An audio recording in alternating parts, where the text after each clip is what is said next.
మన ఓనర్ గారు ఎలా ఉండేవారు, ఈయన ఎలా ఉన్నారు? ఆయన మంచితనం, మర్యాద, అనుకువ ఎలా ఉండేవి? అందర్నీ ఎలా పలకరించేవారు? కానీ ఈయనేంటిలా మిడిసిపడుతున్నాడు?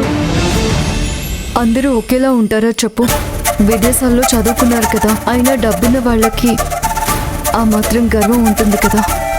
అది కాదే, ఇప్పటిదాకా ఫ్యాక్టరీ అంతా నీ హ్యాండ్ ఓవర్లో నడిచేది. ఇప్పుడు ఈయన వచ్చి అన్నిటికీ అడ్డుపడేలా ఉన్నాడు. ఇప్పుడే ఇలా ఉంటే రేపెలా ఉంటుందో ఏంటో.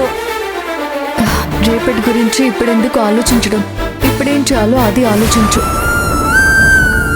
నువ్వు వెళ్ళి పని చూసుకో. నువ్వు నాకు అర్థం కావు.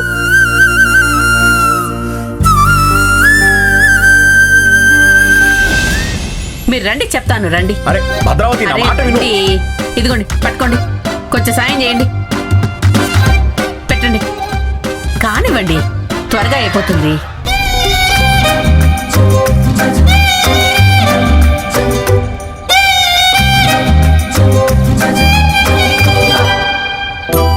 ఏమండి, ఇవన్నీ అయిపోయాక అయ్యో పొయ్యి మీద కూర పెట్టొచ్చాను, మిగతా కూడా పెట్టేసి కాసేపు ఇక్కడే ఉండండి. త్వరగా ఆరిపోతాయి. నేను వస్తా. కూర మాడిపోతుందండి, చూసుకొని నీట్ గా పెట్టండి.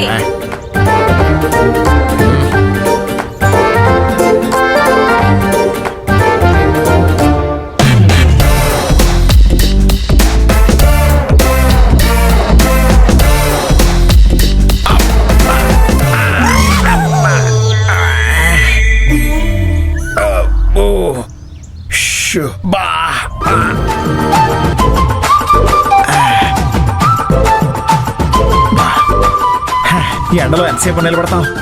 నేను ఉన్నాను ఇక్కడ. ఎవరిని అడిగినా డబ్బులు ఏమంటున్నారే? ఇప్పుడు ఏం చేయాలి? డబ్బులు ఎలా తీసుకోవాలి?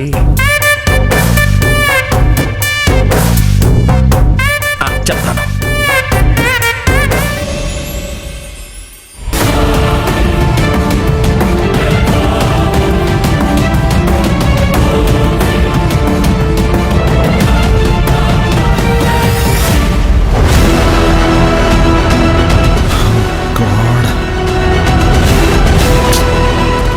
నాన్న, ఏం చేస్తున్నారు మీరు?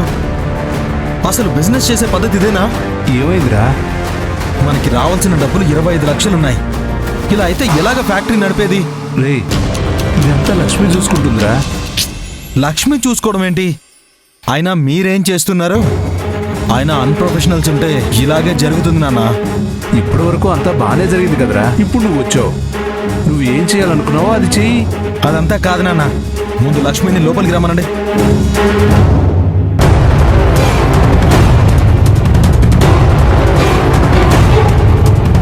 లక్ష్మి, ఒకసారి క్యాబిన్కి రమ్మా. ఓకే సార్, వస్తున్నాము.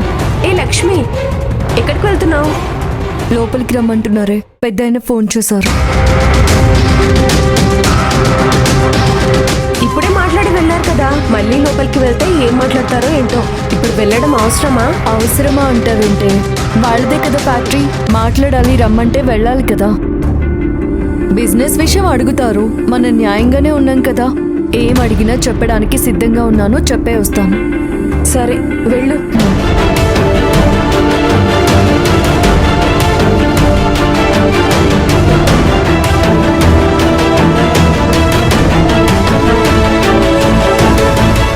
సార్. అమ్మా లక్ష్మి, ఏంటండి ఇది?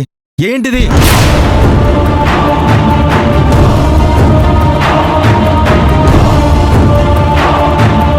సార్, 70% బిజినెస్ అంతా క్రెడిట్ లోనే వెళ్తుంది. 25 లక్షలు రావాల్సింది. ఏంటిది ఇలా జరుగుతుందేంటి? ఇదేనా ఫ్యాక్టరీని రన్ చేయడం?